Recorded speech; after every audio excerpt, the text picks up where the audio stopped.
Strategy होनी चाहिए हमारी? देखिए, नीट एक कॉम्पिटिटिव एग्ज़ाम है और कोई भी कॉम्पिटिटिव एग्ज़ाम का पहला जो इंग्रेडिएंट है बच्चे के अंदर वो है सेल्फ कॉन्फिडेंस। अपना आत्मविश्वास बनाए रखिए, बिकॉज ये कहा जाता है if you can believe you can achieve.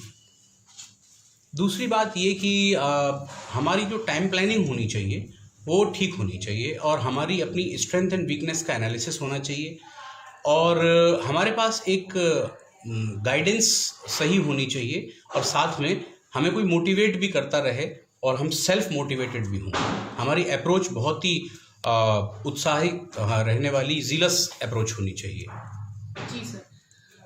Sir, हमें नीट की प्रिपरेशन के लिए एवरेज कितने आवर्स पढ़ाई करनी चाहिए? देखिए, ये एक बड़ा टारगेट होता है और इसमें आप मान के चलें कि 24 घंटे में आपको 48 घंटे की एफिशिएंसी निकालनी है। इसके लिए मैं अक्सर एडवाइस करता हूं कि कम से कम आप 7 आवर्स की स्लीप लें, जिससे आपका मेमोरी कंसोलिडेशन हो और आप जो पढ़ रहे हैं मतलब वो आपको याद रहे। और स्लीप को 2 पार्ट्स में करें, जैसे 5.5 घंटे रात में सोएं। दिन में जब आप कोचिंग से या अपनी प्रिपरेशन एकेडमी से लौटते हैं तो आप 1.5 घंटे उसके बाद भी सोएं, ताकि आप मेंटली और फिजिकली रिजुविनेट हो सके, तभी आपको चीज़ें याद रहेंगी।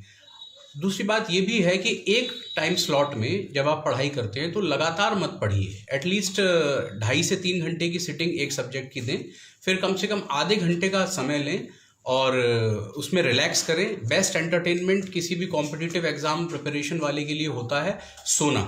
तो आप आधे घंटे न सोएं, रिलैक्स कर लें और आंख बंद करके लेट लें, उसी से आपके मेंटली और फिजिकली आप रिजुविनेट हो जाएंगे। तो ये बहुत इम्पोर्टेंट होता है। सर, अगला सवाल है कि जैसे कि हर स्टूडेंट जी एक बराबर होशियार नहीं होता, कुछ एवरेज होते हैं, कुछ नॉर्मल होते हैं जी। तो क्या हर कैलिबर का बच्चा ये प्रिपरेशन कर सकता है, मींस एवरेज? डेफिनेटली कर सकता है। जैसा कि मैंने पहले आपको बताया कि बच्चे को एक तो सेल्फ मोटिवेटेड रहना है, कभी भी अपने आप को डिप्रेस नहीं होने देना, क्योंकि जो एज बच्चे की इस समय होती है वो बहुत जल्दी उत्साहित भी हो जाता है। अगर टेस्ट में अच्छे नंबर आ गए और ख़राब आ गए तो डिप्रेस भी हो जाता है। कई बार इसमें पेरेंट्स बहुत अच्छा रोल प्ले करते हैं, लेकिन अगर बच्चा बाहर का है और हॉस्टल लेके रह रहा है तो टीचर का एक बहुत इंपॉर्टेंट रोल होता है। Teacher is a very good guide और उनके कहे अनुसार अगर बच्चा चलता है और कई बार डिप्रेस होता है, कई बार मूड एलेशन होता है, तो वो सब टीचर समझते हैं and teacher plays a very important role in students life. Sir, ये आखिरी सवाल है कि कोचिंग की क्या इंपॉर्टेंस है एक बच्चे को नीट क्वालिफाई कराने के लिए? देखिए, पहली चीज़ तो ये है कि यूजुअली बच्चे जब तैयारी करते हैं, बहुत सा एक क्राउड है, एक लॉट है जो कि 10th के बाद तैयारी नहीं करता है, वो 12th के बाद करता है। तो उन बच्चों की पहले बात अपन ले लें अगर, तो उनके पास हार्डली 10 to 11 मंथ्स होते हैं, जिसमें उन्हें 11th और 12th दोनों का कोर्स कवर करना है। तो जो सेलिएंट पॉइंट्स हैं, जो हाई यील्ड फैक्ट्स हैं, उनको पढ़ना है, क्योंकि अगर आपके पास प्लेथोरा ऑफ मटेरियल होगा तो आप उसे रिपीटेड रिवीजन नहीं कर पाएंगे, क्योंकि काम वही आता है एग्जाम में जो आपको याद रहता है, आप पढ़ कितना भी लें। तो इसलिए ज़रूरी ये है कि आप एक अच्छी एकेडमी या कोचिंग का चुनाव करें जिसमें आप को अच्छे नोट्स मिले, बेहतर टीचर्स मिले जो कि आपके कंसेप्ट्स को बिल्कुल क्लियर करें, मिसकंसेप्ट्स को हटाएं।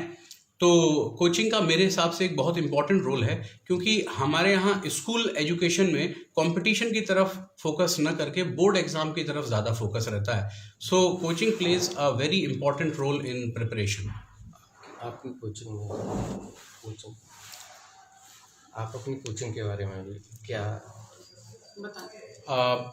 यहाँ हम लोग जो हमारी एकेडमी है आरवी एकेडमी, उसमें हम लोग सबसे पहले इस बात का ध्यान रखते हैं कि एकेडमिक जो है हमारा बहुत स्ट्रांग रहना चाहिए और एक एक बच्चे पर फोकस करना चाहिए। यूजुअली होता ये है कि कोचिंग में बड़े बड़े बैचेस बना दिए जाते हैं, जिसमें 200-200, 250-250 बच्चे रख देते हैं, तो टीचर उनके फेसेस भी नहीं पहचान पाते हैं एक सेशन में।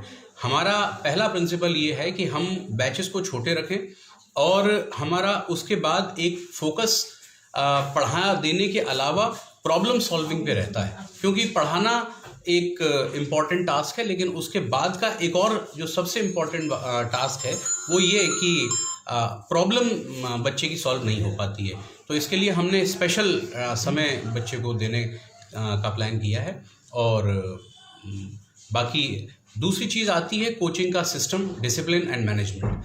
वो बहुत स्ट्रांग होना चाहिए। माने कि अगर बच्चे को कोई स्टडी मटेरियल 10 तारीख को मिलना है तो वो 9 की शाम को ही उसके हाथ में होना चाहिए। इस मामले में हम बहुत स्ट्रिक्ट हैं।